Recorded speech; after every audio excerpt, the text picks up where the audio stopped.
Hey guys, and welcome back once again to the channel. I hope everyone's had a very Merry Christmas. I thought, seeing as I've not done a video for a while and there's not really been that much content on the channel this year, just as a final video for 2018, I thought I would just do a quick, I say quick, it might not be, just bear with me with that one. I'll just have a little look back at the year.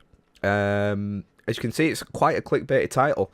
Probably the most clickbait title I've ever put for one of my videos, but for good reason, because 2018 has by a million miles been the toughest year of my life as of yet. So I thought I'd go through month by month, go through everything that's happened this year. Couple of months in particular, August and September, they're the bad ones. So when it gets to that point, if you don't like hearing about kind of mental health issues and also death and things like that, you might want to duck out for that little bit. The rest of it's okay, kind of, sort of. It's been tough. It's not been all bad. There has been some plus points, so obviously I'll get through those as well, and then probably just finish on like a quick recap at the end. So anyway, coming into 2018, I wasn't in the best place, really. I just moved back in with my parents in the December of 2017, so I was getting used to being back here again. Learning to live at home again was obviously not the kind of easiest transition back. I was unemployed, so that was a bit of a bummer. I had financial issues that I was trying to sort out. I had no idea what the future held in terms of, you know, a job. And I was coming out of kind of being messed about again in a relationship with my ex. And there is more to that story through 2018. Oh boy, yeah, that's a beauty. One thing I did decide to do to kind of regain a little bit of my identity was to start doing stuff on here again on YouTube and doing some content. So I was mainly focusing on wanting to just do games to begin with.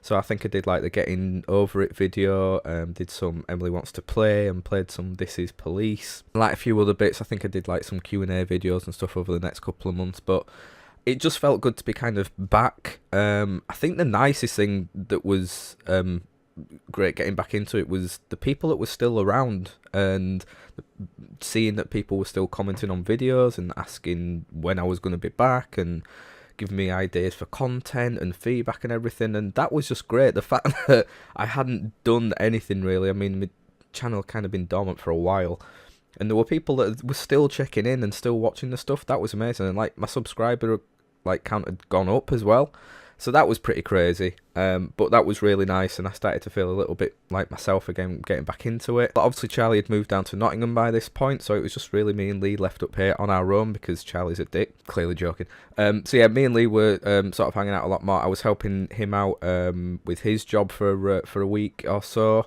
And we decided to start doing a podcast again, so we started up the Wise and Jonesy podcast, which has been really great. We've only done 3 episodes this year, so I think we're hoping to do quite a lot more in 2019, or we'd like to anyway. So it's really great kind of getting back into that, because I love doing podcast style kind of things, and always doing it with Lee is always a lot of fun. It's never hard to come up with things to talk about. You know, before we know it, an hour's kind of come and gone. Hopefully we can do some more throughout 2019. We also had a little bundle of fluff in our lives that had actually came about just before Christmas. So my brother, sister-in-law and nephew got a little puppy, Otis. He's a Cavapoo, so it's a cross between a King Charles Cavalier Spaniel and a poodle. And he's just a nutcase, as you can probably see on screen right now. He is just a whirlwind of little brown fluff, and he's adorable. He's just turned 1 year old, and he's still as nutty as you can see in the videos right now. So yeah, January was a lot of fun. And then towards the end of the month, I managed to get an interview with Jet 2. It was like an interview application day at the Clayton Hotel in Leeds. So it's quite a long day, but it was quite a fun day as well. It seemed like a really good job to get into. It was a very secure one, it was well paid, and it was a job that offered a lot of opportunities within it to progress. And I was lucky enough to get that. There was only a few kind of positions going. So yeah, January ended up being a really good month. I came out of January sort of with a real sort of feel good factor and feeling good about myself again, and knew that February I was going to be employed again, and I was doing stuff on here, and yeah, January was a good month. Into February, not really too much to talk about other than the job, really. I was carrying on stuff here on YouTube, but the job started, I think it was mid-February it probably started, and that was like three weeks it started off training, 3 weeks of training. Which was quite good. It was good to get to know, because it was like a load of new starters all at once. So you kind of got to know people at the same time. We were all in the same boat. Everyone that worked there seemed to be really cool, really laid back and just nice people. Started to get an idea of the working environment and obviously the ins and outs of the job. Seemed really interesting as well. It seemed like a job that, a place that would look after you, lots of kind of incentives and stuff like that, and a few bonuses here and there. It was nicely positioned. Oh yeah, I didn't even say what the job was. So I was basically working at the main office at Jet2 in Leeds City Centre as a pre-travel service advisor. So essentially dealing with bookings, mainly before people had travelled. Sometimes after travel as well, had to deal with stuff there, but it was mainly dealing with bookings before people had actually gone on holiday. So if you had any issues, I wanted to do any payment, stuff like that, then it was me that you would basically ring up. So it's kind of like a call centre job, which for me was quite difficult just in itself, because as I've talked about on here before, I struggle with depression and anxiety sort of for the past, mainly depression for the past 5 or 6 years, and anxiety has kind of come into my life the past 18 months to 2 years really. And something I've always struggled with is talking to people on the phone. I know that sounds ridiculous, but it's just something I've never enjoyed doing, and it always gets my heart rate up, and it's just not something I like doing.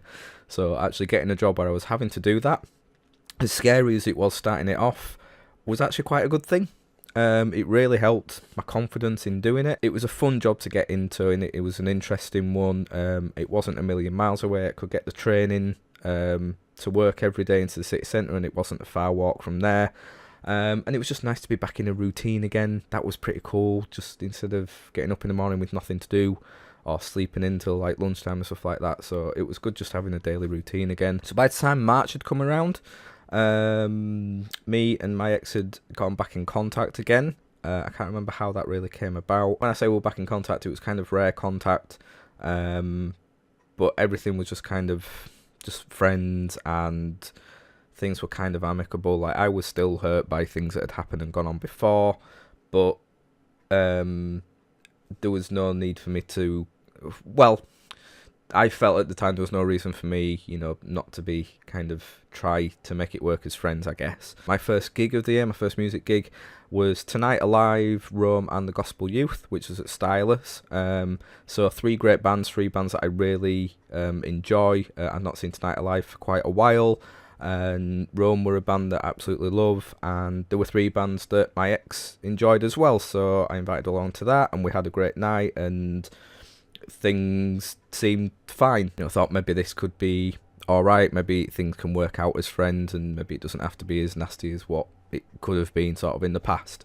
But yeah, that was a really great night, a really great gig, and it was a first, a great first gig of the year. Work was still going well. I passed Grad Bay, which was like the 3-week training period, and Grad Bay was like where we were basically on the phones and we were actually doing the job properly, but we were just kind of being looked after, and we had mentors, buyers at the time, and I went through that really well. I won some kind of award thing for doing really well at it, and passed that like with flying colours and everything, so that was great. And we also had the Beast from the East. The UK was hit by a massive snowstorm, which was it the Beast from the East?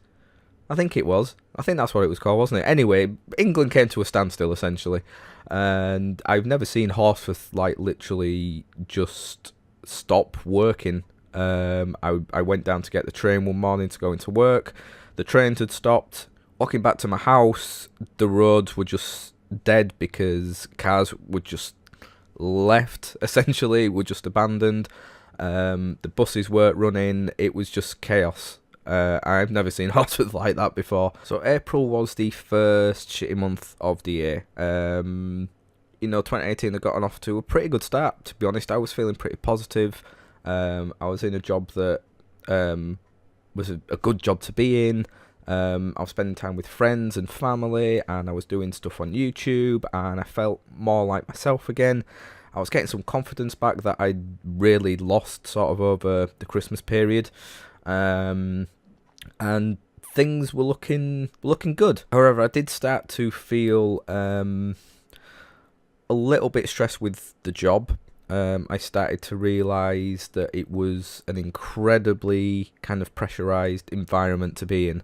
The job itself, sort of talking to people all day was fine and helping people out, but the environment that was there was just too much. There was a lot of unreasonable targets set. There was a lot of kind of speeding up and trying to hurry you when you were on calls because of said targets. There were long days. There was very little breaks. The breaks that you did have weren't really long enough. And it was just that constant thing of, call after call after call after call. A lot of the times, even though it wasn't really our job, we would have to take complaints because we were sort of first part of call and everything. That could get to you as well. Sometimes you could be stuck with a complaint and someone shouting down the phone at you for way longer than what you'd had to put up with. And, I could deal with it. It's fine. It's not like, I was getting upset by, dealing with stuff like that. That's fine. I could deal with that. It was more the outside pressures and pressure from people above and everything. And I think it was, although I didn't specifically realise it at the time, I think it was just starting to take its toll on me. At the same time, me and my ex had become a little bit closer, and we were working well again as friends. I was still getting on with, she had 2 boys who, we'd always really gotten on very well. They'd always really liked me, and I got on with them, and it just kind of worked as a kind of, I don't want to say family, but it worked in that kind of environment. Everyone always kind of got on and we would do things together. And do you know what? So much has happened this year and so much happened between us. I can't even remember how it came about, but essentially we decided to give it another go. I should have known better. I should have known that it wasn't going to work, but for some reason I thought, let's just try again. And so April we decided to do that. And things were looking good. I was in a decent, well-paying, secure job, and things were fine in the dynamic between us and her kids and everything. And then essentially she went on holiday to Barcelona for a week, came back, and she just changed her mind like that. And I just kind of, the day that she decided that, I just kind of hopped off and left and didn't speak to her again for like another few months. Again, we'll get back to that. And in hindsight, at that point is when I should have, even though I wasn't intending to speak to her again, I should have made sure I cut off all ties at that point in terms of deleting and blocking numbers kind of thing. But I didn't. But like I say, I learned my lesson later on in the year with that one. The last kind of weekend or week in April going into May, we broke up on the Monday, and I think later that week I lost my job at Jet2. Essentially, most jobs kind of have a probationary period, and this one was 3 months, and I just didn't pass it. Although it kind of came as a little bit of a shock, I wasn't totally surprised by it. Ultimately, I wasn't actually that disappointed. As I've just mentioned there, I think I hadn't realised quite the toll it was taking on me in terms of stress levels. What had started out as a fun, enjoyable job was turning into a real slog and a real effort, and was just not working for me. I know a lot of people would say, yeah, but you were in a decent job, you just needed to try a bit harder. I was trying hard at the job, but it just wasn't, that environment just didn't suit me at all. That pressurized the environment and situation just isn't for me. It just doesn't work. There were very long days. I was getting up very early. I was coming back home fairly late.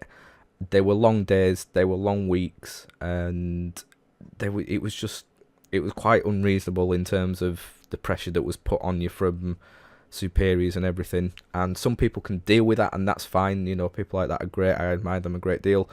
But for me, and someone who deals, has to suffer with anxiety and depression and stuff, it just turned out that it didn't work for me. I tried it, and I tried really hard, but it just didn't work for me. So although it came as a little bit of a shock and a bit of a surprise, it actually turned out for the best. At the end of April, start of May, I'd gotten into a relationship, broken out of that relationship, and lost my job. So it wasn't the best month, really. May, on the other hand, turned into a fairly positive one. After everything that had happened with my ex and with the job, I decided that I needed to focus on myself in terms of getting back into and realising what makes me happy, what I enjoy doing, and just trying to look after myself a little bit more and worrying less about what other people think and just other people in general. So I did. I think in that month I started doing a few more things again on YouTube. I'd gone a little bit quiet with obviously the job, so I started doing a few more things on the channel again. I bought a new lens for my DSLR camera because I wanted to get back into taking pictures. It's something that I've always enjoyed doing, but I just never found the time to do. So I started doing that again. I started taking pictures of where I live is underneath the flight path of Leeds Bradford Airport, and I'm like a 5-minute drive away from the airport. So there's like a viewing area up there. So I started taking pictures up there and at my house.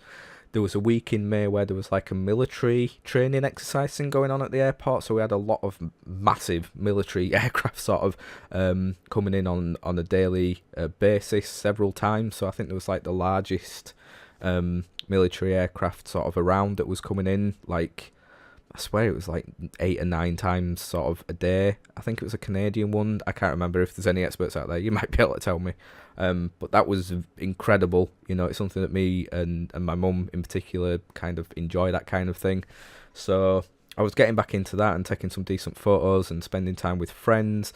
The weather was starting to perk up a bit, so there was a few barbecues about, so it was nice spending time with people there. And then finished May Bank Holiday with Slam Dunk Festival, which, as people on here know, is a festival that I love going to. It's mainly sort of a pop punk, ska, rock, metal kind of festival, and it's just always really an enjoyable, sort of my highlight of the year, really. So the night before the festival, me and Lee actually went to a pre-party in town, which was a lot of fun.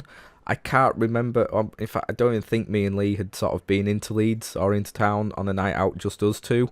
You know, it was always with Charlie or other friends or other people, so for just us two to go out to essentially sort of a club night kind of thing with music that we both enjoy, and being out till like 3:30, 4 o'clock in the morning was so great. It was such an enjoyable night. There was no bad parts of the night, you know, talking to people we don't know and we'll probably never see again, and just having a laugh and enjoying ourselves. It was amazing. It was like, that was one of the highlights of the year. But then realising, getting home quite drunk at 3:30, 4 o'clock in the morning, that I then had to go to an all-day festival that same day, it kind of kicked in that was maybe a bit of a silly thing to do. It was fine. I made it through. It didn't get off to a good start of the day. I was planning on taking my DSLR camera. I checked up on all the rules, and by the looks of it, it said that I just needed, if I was taking a DSLR camera, I needed a small lens, which I did have a small lens. It certainly wasn't a large lens. But so yeah, queued up to get my wristband, queued up to get into the site, and just as I was getting into the site was told that I couldn't bring my camera in because the lens was too large. Go figure. So I had to leave to go to a cloakroom that was at the Key Club. So I had to queue up there to put my camera in there and then go back and queue again to get into the site. So I missed the first 2 bands that I wanted to see, which was really disappointing. Not the best start to the day. And I'd also just seen my ex in one of the queues to get in. So it wasn't the best way to start what was meant to be a fun experience. Got to see some bands that I'd never seen before, so I think I saw 4 Years Strong and oh damn it, there was another band that I saw that I can't remember that I really enjoyed. I got to see some great sort of early bands. Then I went to the Ska stage. I then got a message from my ex saying, was I at the Ska stage, because there was a song that had come on from the DJ, which was a song that we both enjoyed, and she messaged me at that point, and we ended up catching up with each other. Again, looking back, I should have probably just ignored that message, or just agreed not to see her. But I did, and to be honest, the rest of that day was fine. It was enjoyable. Spent time with her and her brother and some other friends, and I was getting to see music and bands that I liked. So seeing Real Big Fish is always a pleasure.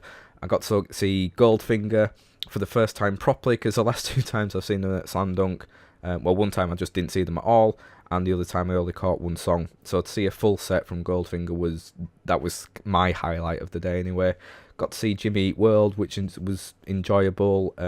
Got to see some more Rome and the Skints as well. But yeah, it was just a nice chilled out day. I was absolutely knackered by the end of it, obviously, because I hadn't had much sleep and I'd had a lot of alcohol by this point. So yeah, it was a fairly enjoyable day. Not too weird seeing her and everything. So yeah, it was a fairly good way to end the month, what had been a fairly positive month anyway. So I would probably say June and July were the most enjoyable months for me. The weather in England at that point for those couple of months were just amazing. We had some incredible heat waves. I mean, it was kind of a bit too hot at times, really. But just the general feel about the country at that point, because 2018 had been a generally shit time kind of for everyone. There was a lot of bad shit going on in the world and a lot of problems, and it wasn't really the greatest year for us as a country or the world, really. But just June and July, there was just that moment of everyone kind of being in a good mood. The weather was good, people were out having barbecues, people were out in beer gardens, the World Cup was on, and England were doing great and actually looked like we might win the World Cup for once. And just everyone was in a really good mood, and everything was going fairly well for me at that point as well. I got a new job, which was great. It was kind of came about by kind of knowing someone, and it was a chance encounter as well. If it had been a day later meeting this person, I probably wouldn't have got the job. So there was kind of that element of luck about it, but it's a job that I'm still in and that I'm enjoying. I'm essentially working as a dispatch and warehouse manager for an optical company, so distributing ready reading glasses and sunglasses and all sorts kind of around the UK and Europe, really. One of the nicest bits of 2018 was the kind of group of friends that have kind of been, I don't want to say created, that's a weird way of putting it, but essentially with Charlie, as I say, disappearing down to Nottingham because he's a dick, it just left me and Lee, so we decided to have some lads' nights with his brother and his friend Dave, which was really nice, and every now and then Charlie would come up, but this particular time Charlie hadn't been up for a while, or this was the first time we had like a proper lads' night together, and also another guy called Andy. You will have seen it in the diary that I put out. It was just a day of that, so it included having a road trip to go pick Charlie up and bring him back up here, and then yeah, just drunken shenanigans, barbecue shenanigans, gaming shenanigans, Cards Against Humanity shenanigans, and it was just a really fun evening. Just the lads, not being lads, but just the lads, just having a fun time and doing games and stuff that we enjoy and playing on the Switch and playing silly games and stuff. It was very enjoyable, and that was definitely sort of one of the highlights of the year, and especially of that month. So I mentioned seeing my ex at Slam Dunk Festival, and sort of from then for the next couple of weeks we didn't there was no contact, and I think she got back in contact with me, and again I just decided, well no, I didn't decide, but we just started trying to be friends again and spending time together in that way. And literally at that point I had no kind of want or desire to try make things work again as a couple, or anything like that. I just thought if we can make it out as friends, because as much shit as I'd have to put up with, and the way she treated me and hurt me in the past, we still did have a good time together, and shared a lot in common, and I just genuinely thought that we could be good friends. And like you do with any friendship, you just enjoy kind of being in each other's company, and you can do fun stuff together, and it's not hard work. And it was that's why I just wanted it to work, because I knew that we could be good friends, as long as there was nothing else kind of complicated in the way. Mid to late July, kind of out of the blue. Like I said, we'd been making it work as friends. We'd even planned to go on holiday the year after with the boys and everything, and everything was looking fine, and I was perfectly happy with the dynamic of the friendship. And then she brought up the idea of us being more than that again, and even living together, and essentially she started to say all the right things. So in the past, I would always struggle because she would never kind of say her true feelings or make me feel wanted, or like the relationship was that important to her. And lots of, I could go into detail, but I'll be here all fucking day. And the only reason I decided to say yes to all this was because she started saying all these things without me prompting her. I'd never said this at any point to her, and she just started saying all the right things, and I was like, well, maybe this is a sign. Maybe this can work out. You know, I'd always believed it could do, but, and you know, I was happy as being friends, but suddenly she was saying all the right things that I'd always wanted to hear. And I think naturally most people, when they want something or have wanted something so much, to then have that sort of promise to you and just kind of offered to you in front of you, it's very hard to say no. And as much as I hate myself for going through it again, I did say yes and said, well, fine, let's give this another go then, and let's try and actually make this work. You know, because it had been on off for, this was going on to 2 years now, from when we first got together in 2016. So yeah, that was sort of getting towards the end of July, and although it was a good feeling at the time, it also brought back a lot of feelings and everything. So things started to, it didn't take long for things to mess up, put it that way. So this is where things start to get quite negative and sad and everything. So like I say, if anyone's triggered by sort of death and things like that, then you might want to disappear now. A very quick backstory to everything before I get into what happened. I have my parents, my mum and my dad. My dad was in a previous relationship where he was married before my mum, and that's when he had my brother. So we are half brothers, although I always refer to him as my brother because he is. So my dad's marriage to my brother's mum ended, and she got married again. So there was Roz and Mike, my brother's mum and stepdad, and there was my dad and my mum. And you wouldn't think that everyone would get on together. It's very rare for that to happen, but we did. It took a while for that to happen, but everyone just got on together really nicely. We'd go on trips together, we'd go on holidays together, especially my mum and dad and Ross and Mike and everything. And we were just all very close. It was like all being a big happy family, really. It was really nice, you know, especially for like my brother, I suppose, you know, to see his mum and dad still getting on. You know, it's very rare for that to happen.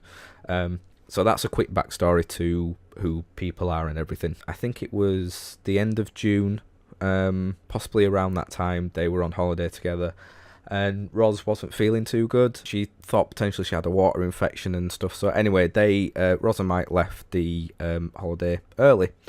So she went to the doctors and had certain tests, and they couldn't really figure out what it was. They pinpointed possibly another issue. Getting into mid-July now, they sent her for more scans, sort of more in-depth scans and more tests and everything. And out of the blue, she was diagnosed with cancer.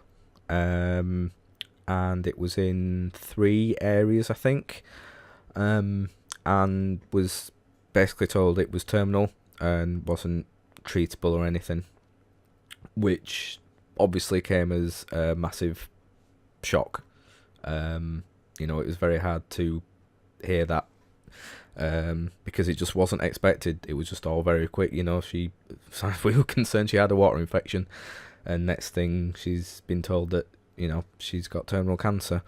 So my mum and dad found out that day that she was told that she only had 2 months to live, which again, massive shock, because usually when you first find that out, it's usually a little bit longer than that, especially when you haven't been suffering with anything for too long. So, you know, obviously that kind of news brought everyone a lot closer together. We had to, you know, help out with Mike, because Mike himself wasn't he'd never been a healthy man.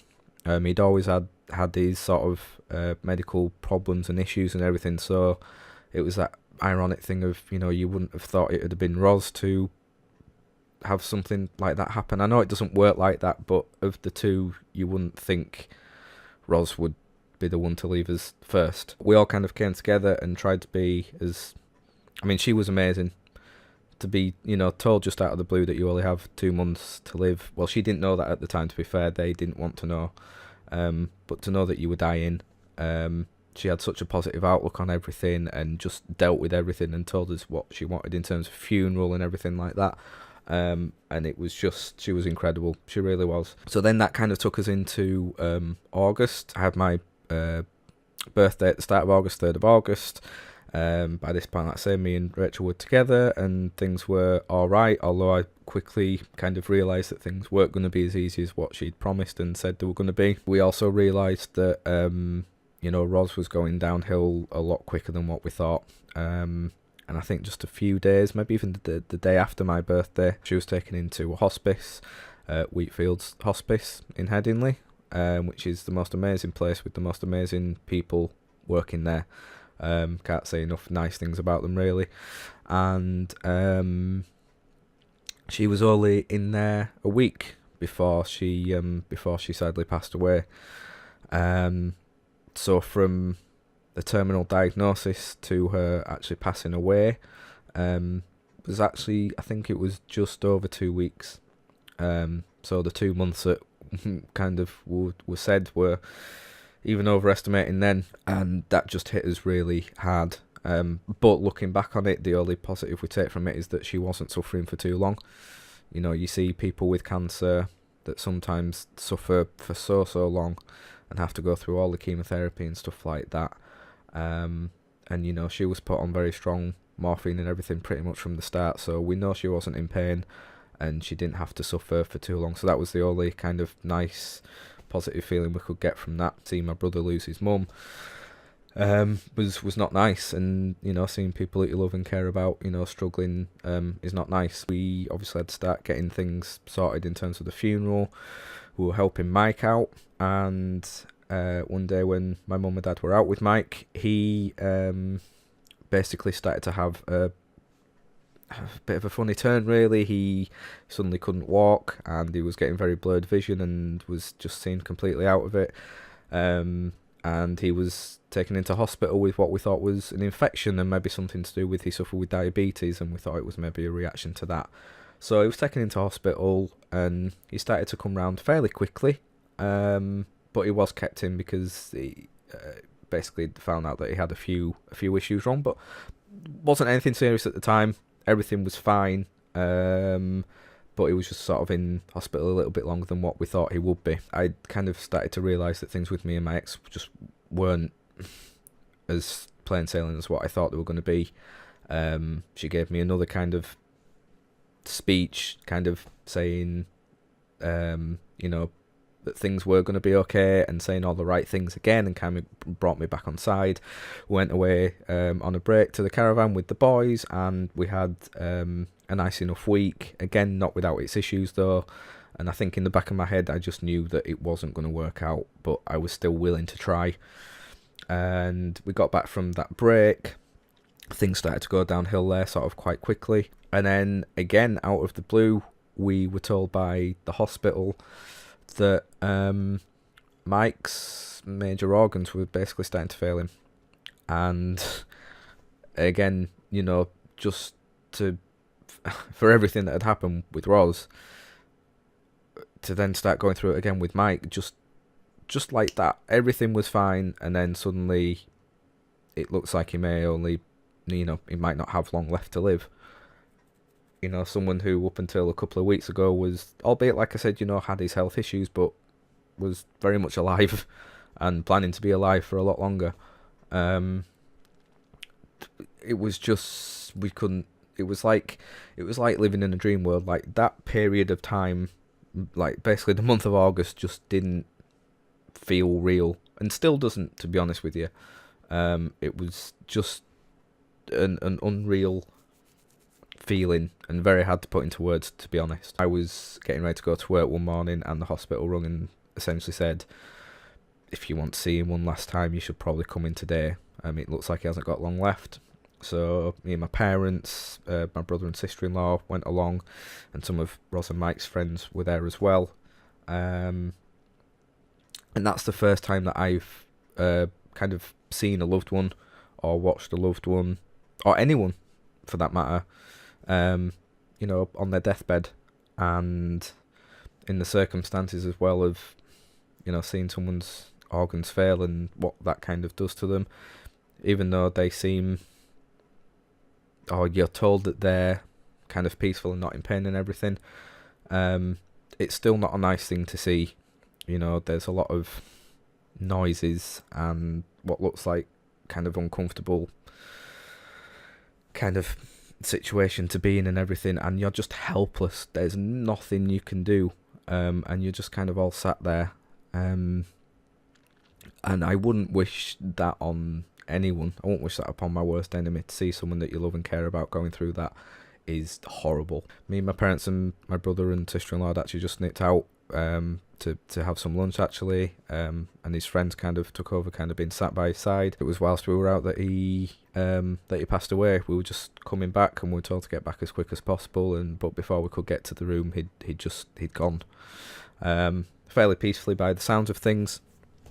And that was just unbelievable to lose, a couple in the same month within 2 weeks. Well, no, yeah, within a month of each other, less than 4 weeks. 2 weeks since he was admitted into hospital and he was gone. It's just an awful time. And it was a big strain on all of us. It brought us together. We're already fairly close, but a very small family. But we had to deal with, my mum and dad in particular, at their age, having to deal with the death of 2 people and dealing with their house and sorting everything out there. And, my brother's never had to put up with this before. He's just lost his mum and stepdad. It was, I can't even imagine it was hard enough for me to see, but for my brother, I still don't really know what that must have been like to actually have to deal with. And if that wasn't enough for that month, at the end of that, I basically found out that during all this, my auntie, who isn't actually my auntie, she's my godmother, but she'd always been like an auntie kind of figure to me. She was my mum's best friend for years and years when they used to work together. She'd also been diagnosed with lung cancer. But my mum and dad had decided not to tell me at the time because of everything else that was going on. So when I did find out about it, she'd been told she'd had cancer a couple of weeks before, but she'd just been told that it was treatable. So although it was a bit of a shock and a surprise, it was a bit of an uplifting feeling because it was, it was treatable and it was positive and they were told that they'd be able to deal with it. So that was a bittersweet kind of moment. And then with my ex, basically that all went downhill very quickly after we kind of got back from that break, and just after Mike had died. We'd celebrated her birthday, everything seemed okay then, but I still knew in the back of my mind things weren't quite right, and essentially the same thing that had happened the various times before. She just decided that actually no, this wasn't going to work despite everything she'd said to me, and then that is when I just made the decision to just leave it, and that's it. And we haven't spoken since the end of August. So August was, not only has 2018 been sort of the toughest year of my life, but just that month of August was the toughest 4 weeks and the hardest 4 weeks of my life. I've never had to put up with that much, as you can probably imagine. Took quite a toll on my mental state and my way of thinking. So going into sort of that first week in September, me and Mike's had broken up at the start of that week, and it was Mike's funeral at the end of that week. So that was a tough week. And then there was another minor thing that happened during that time that kind of led me to have a little bit of a meltdown. And it's very silly thinking about it, as it was such a minor thing, but with everything else that had gone on, it was just kind of that straw that broke the camel's back kind of effect. So basically, Tim Minchin announced that he was doing a UK tour that, he hadn't toured in the UK for quite a few years. And I put it to the guys, who would be up to get tickets. I can get 4 tickets, you know, who's up for it. I basically got a response the night before from 3 of the guys, so obviously it'd be me and 3 others. So I was like, right, that's fine, I'll sort the tickets in the morning, tell you, you know, what the price are, but don't worry about the money for now. So the morning the tickets going on sale came, took ages for me to get them, but I got them okay. It was like £180 or whatever. Put it into the group saying, yep, got the tickets, it's sorted, it's fine. And then only one of the guys responded, and it was a response of, oh, well, I'm going to have to check if I can actually go. And no one else responded. And I could have dealt with it so much better looking back at it, but with everything else that had been going on, it just felt like kind of... At that time, I just felt very insignificant with everything else that had been going on. And I know the guys didn't mean anything by it, and I've not even spoken to them about this. But I know they wouldn't have meant anything by it, and they weren't meaning to, you know, they weren't saying, oh, we don't care, we don't want to go. But at that time, because I didn't get an initial response, I was just like, oh, well, I don't give a fuck. And it just made me feel really, really insignificant. So no one else really said anything for the rest of that day. And then the next day, when people were talking, they weren't even talking about the tickets. So I just deleted that chat, and deleted the app. And I don't think I really spoke to any friends really for the next 2 weeks. I think Lee had been trying to talk to me, and I just ignored him, which was really shitty of me. Until I did finally say, I just need some time to myself, I'll get back in touch when I can. But yeah, I kind of, when that happened, I just went into a complete kind of recluse mode kind of thing, where I wasn't talking to many people. I was just working, essentially. That's all I was doing. I wasn't going out anywhere, apart from the funeral. Apart from Mike's funeral, I just wasn't wanting to spend time with anyone else apart from family. And was honestly just the lowest I've ever felt mentally. I've had little breakdowns and meltdowns in the past and everything and stuff with my depression, but in terms of how I've felt, that is the darkest and lowest that I've ever been. So much so that I've not told anyone this, but it was the first time since I've had mental health issues that I had the thought process of thinking it would be so much easier if I wasn't here.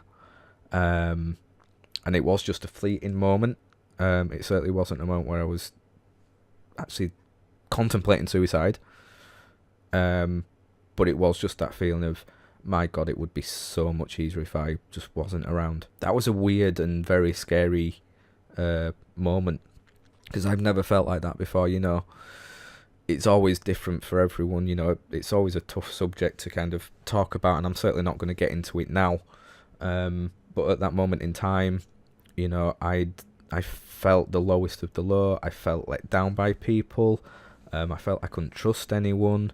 I had so little self-confidence after everything that had happened with my ex and other little things that had been going on. And also around that time, well, I say around that time this year, a lot of old high school friends, well, just school friends in general, and university friends have been getting into relationships, getting married, having babies, getting engaged, and, you know, don't get me wrong, I've been so happy for every single one of them, and it has been great to see them, you know, being successful and happy and everything.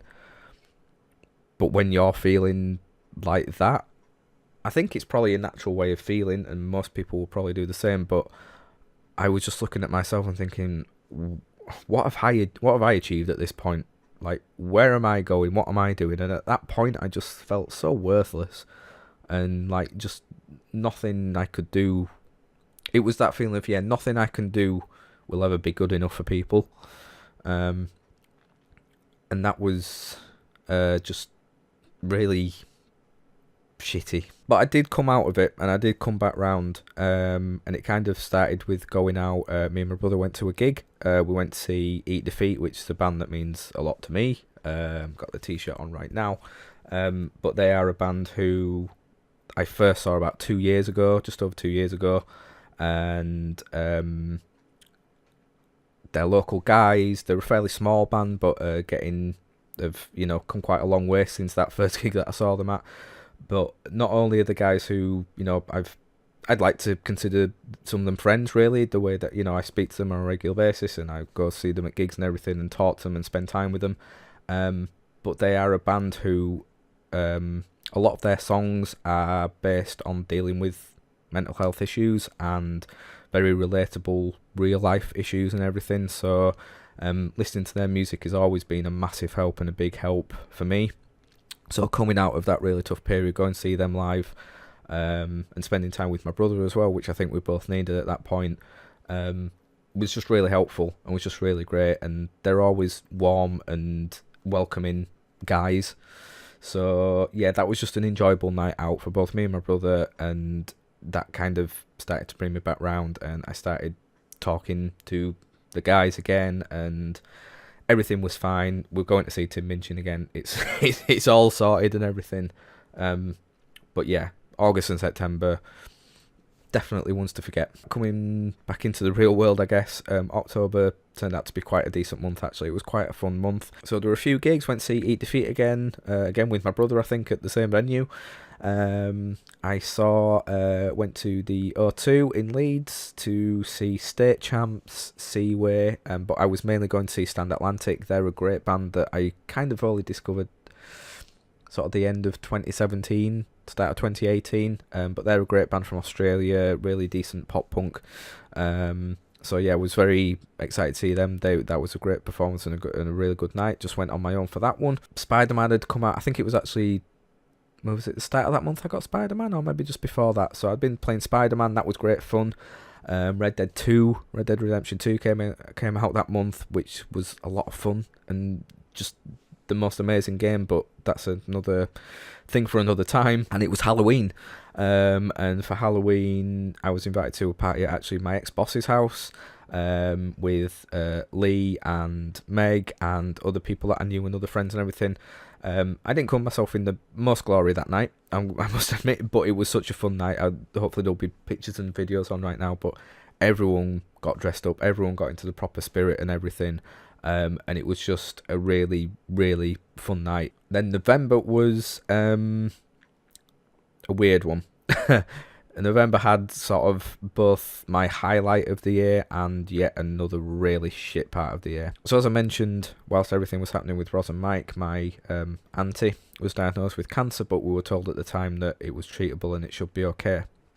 Unfortunately, in that time, she suffered other health issues, which meant that she only had one session of chemotherapy, and it just caused other problems, essentially. But we didn't really find out how serious this was until around the 10th of November, just after that. And it all became very sudden and apparent that things weren't looking good for her either. And sure enough, we got a call one morning to say that she probably only had a couple of days left. So again, she was taken into a hospice in Bradford. It was a Marie Curie one this time. And yeah, went into to see her, and again that was very tough. Very similar and along the same lines as seeing Mike in that state. And it had been quite a while since I'd seen my auntie, to be honest, and the last time I'd seen her, she was always full of life and full of beans and the most caring, lovely, warm, compassionate, funny person you could ever wish to meet. So from seeing her that time to seeing her in the state she was again just horrible, and again something I wouldn't wish on anyone. She wasn't really with it, not entirely sure if she knew, that we were there really. But when we were leaving and I did just go over to sort of say goodbye and everything, she did actually smile. Now, whether she was just having a nice dream, in her heavily morphine state, I don't know, or whether she was reacting to the fact that it was me there, I don't know. But either way, it was sort of a nice way to say goodbye to her, and she passed away the day after. So it was a good job that we went in that night. So to lose 3 close friends and family members in general, sort of within a year period, is hard enough. But to lose them within a 3-month period is just even harder to really get your head around. So yeah, that was the last really shitty thing to happen in 2018, but it's very hard to put it all into words, and I've probably not been conveying it very well in this format, but I think that's probably because it's very hard to process. It's still very hard to process everything that's happened this year. But so yeah, November was particularly shitty because of that. However, November did have its up points, its plus points. Me and Lee went to a gig in town, to the Refectory, which I haven't been to for ages, at Leeds Uni, where Less Than Jake, Real Big Fish, Zebrahead and Suburban Legends were playing. So it was kind of like a dream lineup for a gig for me. And you know, I've been to see Less Than Jake with Lee before, but to see like a proper massive gig kind of like that, because the Refectory is really big, and it was sold out, and for him to see Real Big Fish and Zebrahead and Suburban Legends as well, I'd not seen them before, so that was a nice surprise. But just the night as a whole was amazing. Like I said, the crowd were in great kind of spirits and great voice. It was sold out. It was a nice drunken night. There was an after party that me and Lee went to, and it was just a lot of fun, as you can again probably see in the videos that I've hopefully put up now. But yeah, that was probably the gig of the year, I think. But then my moment of the year came later that month, where I went to a gig in Manchester. Now, those of you that know, Less Than Jake are my favourite band, and the bassist from Less Than Jake, Roger Lima, has a few side projects, one of which is a pop punk band called Rehasher, and they've got quite a cult following over here in the UK, but they've never played over here, with Less Than Jake being over the weeks before. Roger stayed over for an extra week and did 4 dates around the country, one of which being in Manchester. But even better for me, one of the support bands was Eat Defeat. And not only were the support band, but they were basically managing the tour as well. So they were driving the bands around, they were looking after the gigs and the merch and everything like that. So that was just unbelievable for me, for one of my favourite, and decent local bands who I'm friends with, to be supporting one of my favourite bands that I've never seen before at a gig was just mind-blowing, really. So yeah, I went after work one night, went over to Manchester on the train. It was a decent little venue as well, a very strange venue, the Hive Bar in Manchester. But Eat Defeat were on form. I got to spend a lot of time with them and talk to them throughout the night.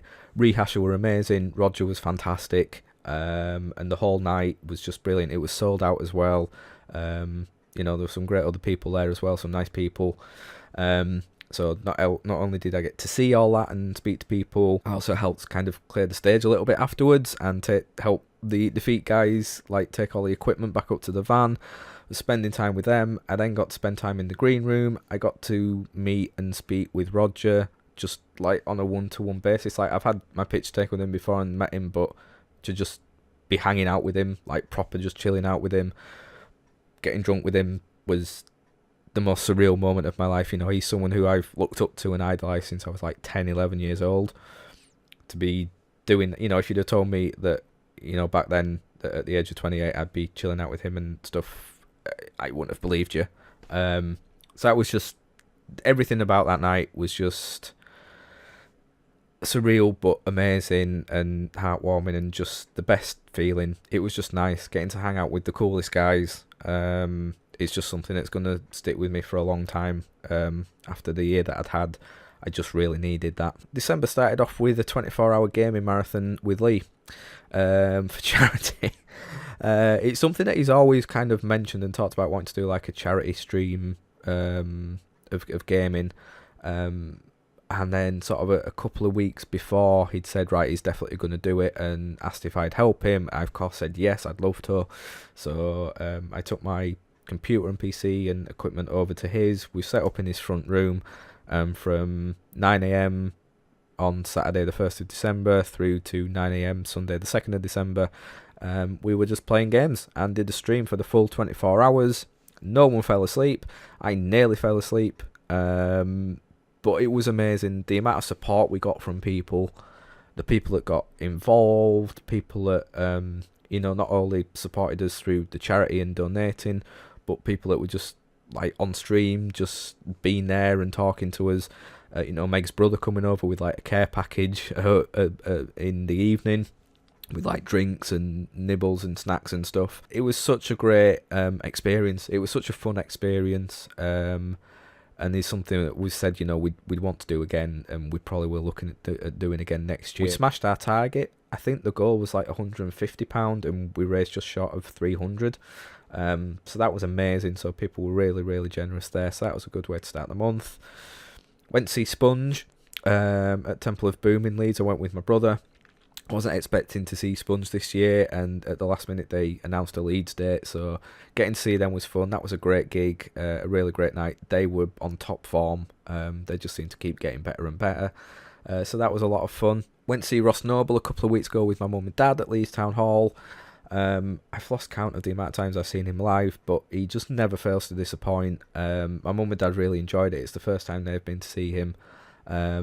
So yeah, that was a lot of fun, and just had a nice Christmas, really. It's been a nice, fairly relaxed, chilled out Christmas period.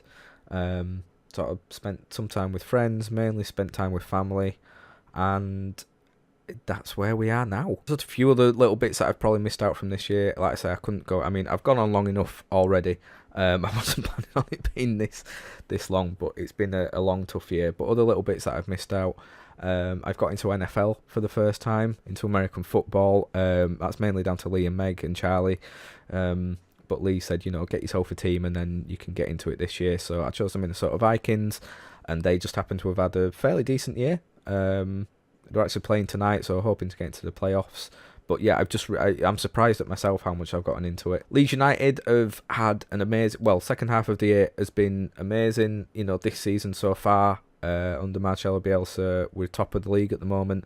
Up until yesterday against Hull, we've been doing really well. I think we'd had 7 wins on the bounce. And just some of the football we're playing has been unreal, and the games have been just mad. But yeah, real positive feeling after everything we've had to put up with the past sort of 10, 15 years. Things seem to be, fingers crossed, heading back in the right direction. So that's been great. That's been fun to see. There was also some great news which I've managed to miss out in November. I'm okay saying this now because it has been put out there. But Charlie and his girlfriend are having a baby, which I actually found out the same day that my auntie passed away. So it was a proper bittersweet kind of feeling that day. But getting a phone call from Charlie and him showing me a picture of the scan, of the 12-week scan, that just filled me with joy. I was so happy for them both. Although the thought of there being a little mini Charlie running about is a little bit worrying, because I think there's only room in the world for one Charlie, and now I think the quota's going to be too much. So no, in all seriousness, it's fantastic news, and yeah, I can't wait for that little guy or gal to show up next year. So yeah, that's going to be a lot of fun. So that was another big kind of plus bonus point of this year. And also just a quick kind of mention for a YouTube channel called The Vidiots, which is sadly they only started up at the start of this year and are sadly closing it down on YouTube anyway, at the end of this year, just because YouTube is a dick, and things don't work out as well on there anymore in terms of actually financial gain. But yeah, they basically came from a channel called What Culture, made up a channel of just those three and joined the Yogscast network at the start of this year, and they have just put out such great content all year, and it is stuff that has really helped me during hard times this year. I know a lot of people say stuff about that, like with YouTube, but genuinely, their content, more than any other people that I watch on YouTube, has really helped me through dark times this year. And I think it's kind of that thing of, you know, when me, Lee, and Charlie were doing bar tat and everything, I think the Vidiots is what I envisaged as wanting to be. Like, that's what I was kind of aiming for us to be. And I mean, don't get me wrong, the stuff that they've been doing and putting out is way better content than what we would ever have done. But I think it was just seeing those three be what I wanted us to be. You know, it's just three guys just doing what they wanted to do and just genuine, down to earth, decent people just making fun content for the sake of making fun content and doing what they wanted to do and not listening to other people. So yeah, they've been a massive plus point of this year as well, and have got me through the tough times. So yeah, that's 2018. In terms of 2019, I've got a lot of things to look forward to in terms of events. Slam Dunk has moved. It's not in Leeds City Centre anymore. It's moving to Temple Newsham, so that's going to be interesting. But the lineup is absolutely immense, and not even all the bands have been announced yet. And I'm also going with Lee, so I'm really looking forward to that. I'm getting to see Area 11. I haven't seen them in a while. Stand Atlantic again. The Eagles at the Arena, going there to see them. There's Eddie Izzard, Tim Minchin, going to see Bill Bailey at the Arena as well. There's so much happening next year in terms of events and a lot to look forward to. In terms of content, stuff on here, I'm not going to promise anything, kind of like I did at the start of this year. I am aiming and hoping to do some more content. You know, I've got more equipment now, and I feel I'm probably better set up to do stuff. But I'm not going to promise anything. But yeah, I'm hoping to do like some more VR stuff, and a bit more gaming content. But I get the feeling if I'm going to do stuff, content on YouTube would mainly be kind of real life stuff and me talking to camera, or it will be VR content. Because in terms of gaming, I am wanting to get into Twitch streaming. After doing the gaming marathon and working out how Twitch works, has given me a big desire to kind of get into that, and is something I think or hope that I could do well anyway. So I would mainly be doing kind of gaming stuff on there, and then maybe putting highlights onto the YouTube channel, or maybe having a separate channel for like the full VODs. I don't know. I haven't properly worked it out, and that's why I'm not really promising anything as such. But if you just keep your eye out either on here or on my social media pages, you know, I'm sure I'll be letting you know what will happen. But I'm not disappearing. I will be putting content out at some point, but I'm just not sure when. But hopefully it'll be sooner rather than later anyway. I need to focus on me again. You know, this year has really taken its toll on me, mentally and physically. You know, I'm at the worst weight I've been in a long time, so I want to be healthy again, so hopefully that will work out. I'm intending on being a lot fitter, you know, start running again. Me and Lee talked about maybe doing some workout sessions or something, although that was mentioned whilst we were drunk the other night. So that might happen, I don't know. But yeah, just kind of looking after myself and getting to a state where I feel a bit happier. You know, mentally, like I say, this year has taken its toll on me. I think I'm still going to have trust issues for a while. My self-confidence is still pretty low, and I'm going to have to work on that and see how things go. But I certainly feel a bit better going into 2019 than what I did, you know, say 2 or 3 months ago, how I was feeling in September. So, yeah, just a lot more kind of focusing on Chris, I think, for 2019. I hope this hasn't gone on too long. Just looking at the time now, I'm going to have to do a hell of a lot of editing on this. I'm very sorry that it's gone on so long, but it was impossible really to talk about this year without going into details. So I hope you've enjoyed it anyway. If you have watched till the end and you've watched through it, thank you for everyone who has supported this channel throughout this year and has been in contact with me and still continues to contact me. I do always try and get through comments. I do try and reply to them, and if I haven't, then the chances are I haven't seen the comments, so I would never ignore anyone. But yeah, thank you to everyone that has kept in contact and still wanted to support me, despite the fact I haven't been putting anything out there. But I hope everyone has had a good 2018. I hope everyone's had a really good Christmas. And I just wish everyone a very happy new year and hope that 2019 is a happy, prosperous and successful one for every one of you. And hopefully the world can be a better place in 2019. Let's not get too spiritual. Let's not go down that route, Chris. But no, sincerely, thank you everyone very much for watching. Take care of yourselves, and hopefully I will see you all very soon.